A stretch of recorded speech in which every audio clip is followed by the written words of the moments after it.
Hey witchy ones, Reverend Thodwin here again, and I'm here for my 7th installation of the YouTube Pagan Challenge, the question for which is, do I have a matron/patron deity, and what are my views thereof, and how did I come to find this relationship?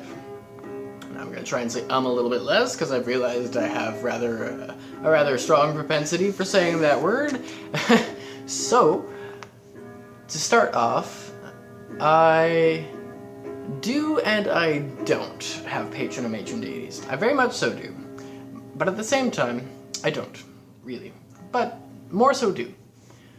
But before I go into detail about that, I figured it would be only apt for me to kind of elaborate on a couple things that have a fundamental effect on my views of patron and matron deity. Now, within my tradition, the Corellian tradition, in which I'm a priest, we have kind of it's kind of the norm to have a strong relationship with something other than yourself spiritually. And it's not even just deities, it's your spirit animal, your totem, your spirit guides, even herbs and rocks and crystals and the land around you. All of these things are things that we can connect to spiritually to help us in our path. And that is kind of, I kind of lean more towards the natural view of things in regards to, like, you know, seeing the animistic spirit within everything, and that's kind of my true patron/matron, I guess you could say. Like, if you watched my video which speaks to the notion of sacred space, I said that the sacred space really is nature. That is my sacred space. Yes, I have this beautiful altar behind me here, but my true sacred space is being outside, being in the earth in a raw, organic form. You know, being at home. People always see nature as this thing that you go to. Well, it's a thing that you visit, but really, nature is home. Nature is where you belong. Your house is where you visit. So that's kind of my main matron/patron is nature itself. But I do have a relationship with a few gods and goddesses which are very, very particular and very strong in a certain way. Now, within the pagan sphere of things, there are a couple different ways of looking at divinity. One of those is termed hard polytheism, and the other is termed soft polytheism. And then there's a whole bunch in between. It's a spectrum, just like everything. And I usually fall somewhere towards the left, as with many other things. And it's really dependent on my mood and the day, the time of year, and what I'm doing at the time. Sometimes I actually do find myself more leaning towards the right in the hard polytheism realms, seeing gods and goddesses as their own separate entities that are very individual and incomparable to each other. But at the same time as seeing that, I recognize that they're all coming from one place of divinity. They're all divinity, just as you and I are. And at other times, I see gods and goddesses more as archetypes, more as different, almost different parts of myself, different parts of humanity, different experiential types and well, archetypes really of the human experience. So, with that having been said,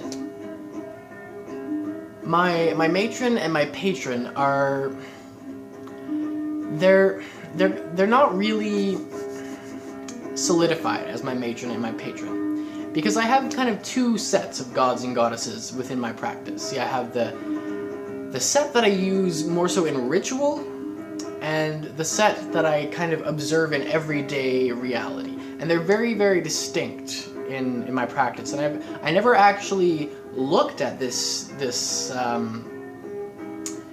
idiosyncratic kind of thing that I have within my practice until I started to think about this question for this week in the YouTube Pagan Challenge. And I value the fact that I've come to this realization a lot. And I'm glad I'm able to share it with you.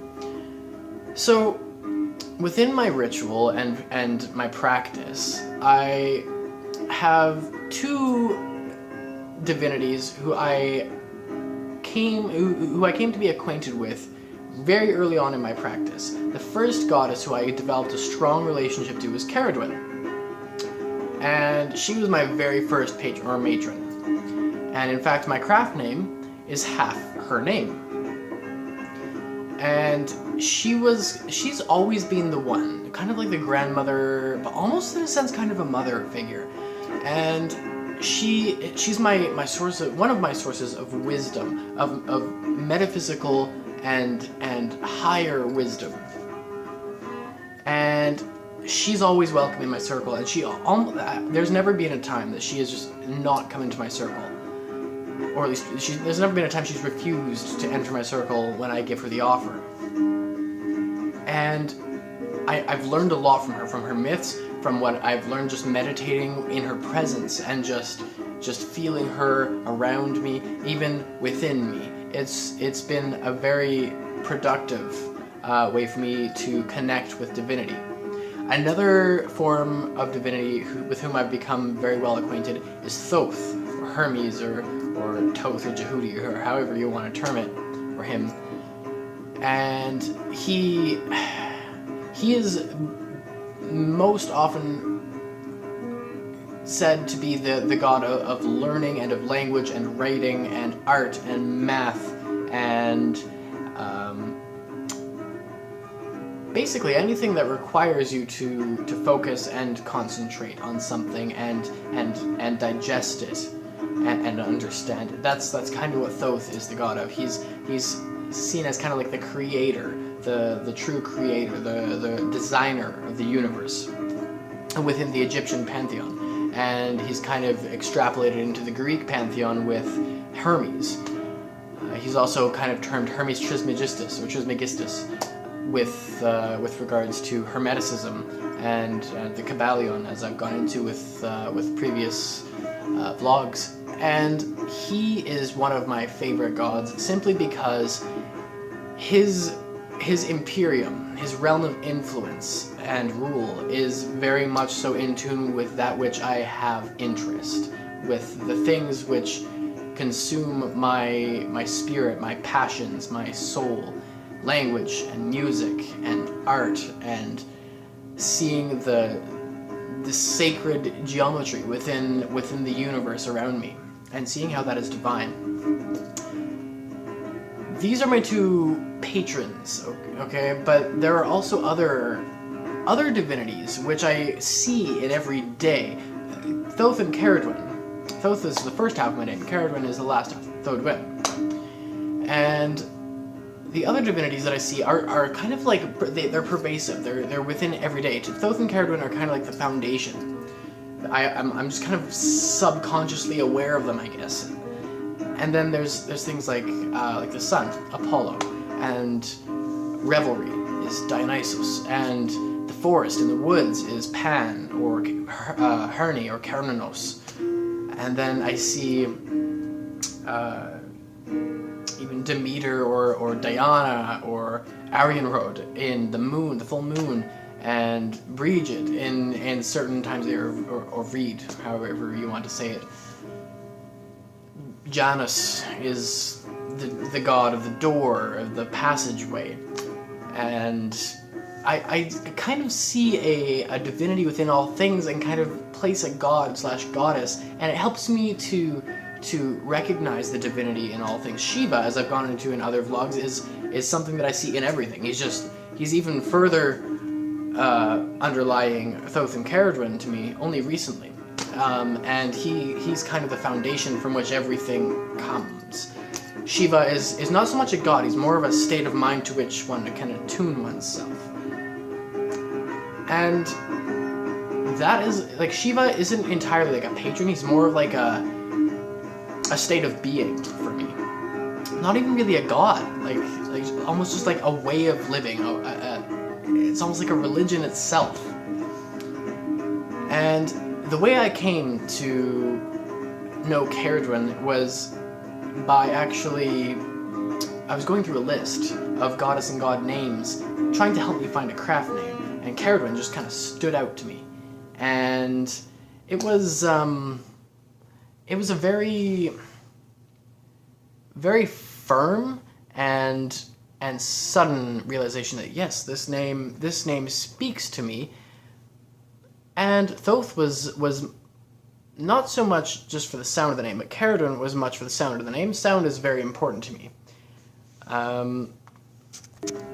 But Thoth was more so, after having learned a bit about Egyptian philosophy and theology, and having looked into what the divinity which represents language and sound is, I came to discover Thoth.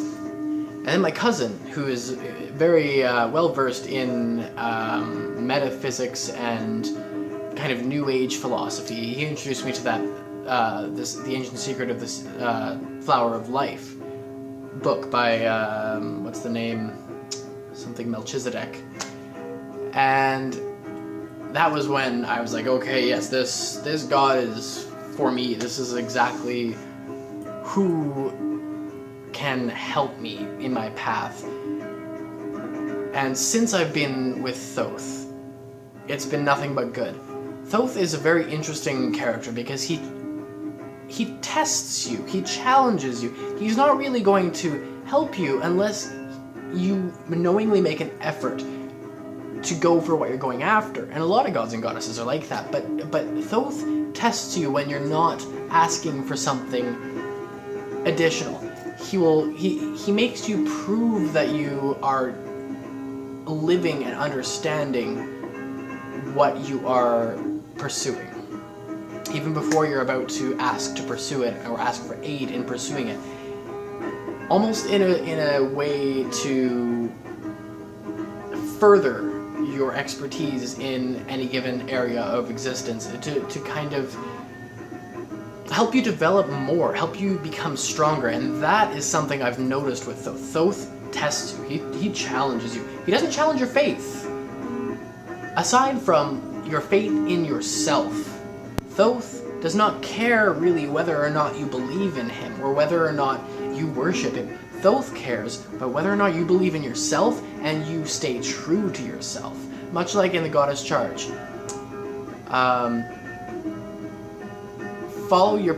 something to the effect of follow your path and let none sway you left or right. Go ever onwards. I know those aren't really the words. I would know them if I were saying it from the beginning to the end.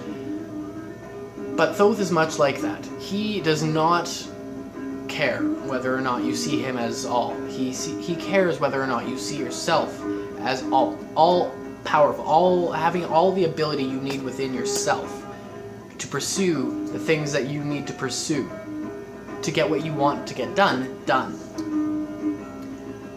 And that is why I value Thoth. So those are my patrons and my matrons. Caradwen and Thoth. Caradwen helps me to kind of manifest transformation, and she kind of goes hand in hand with Thoth. I know they're from completely different pantheons, and some people have strong opinions about not doing that. I don't, because we're all humans, and gods and goddesses are really, basically, at the end of the day, constructs from the human psyche. They're basically ways that divinity has spoken to humans at different times all over the world, and how it's been translated through their mental processes and their cultures. Really, there's not much of a difference aside from a cultural difference at the end of the day. Caradwen can be found 100 times over in the world, and so can Thoth. And this is demonstrated pretty well by the Greeks and the Romans.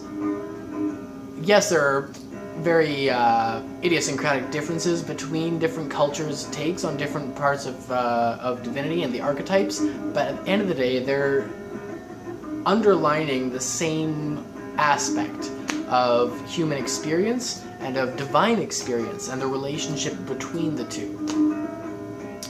So, to summarize, I do have patron deities, but I don't at the same time, because they're not devotion. I don't really hold devotions to them every day. I don't have a daily practice for them. They're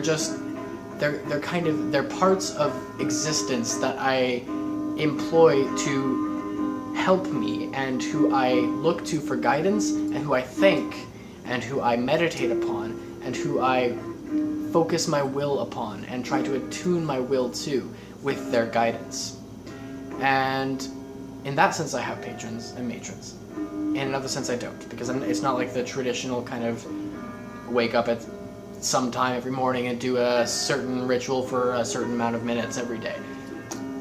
So yeah, that is my take on patrons and matrons. I thank you for watching this and for taking in all of this information. If you have any further questions or would like me to speak on any other topic, please feel free to ask and comment down below. Like if you liked, dislike if you didn't, and feel free to subscribe. I'm always open to that.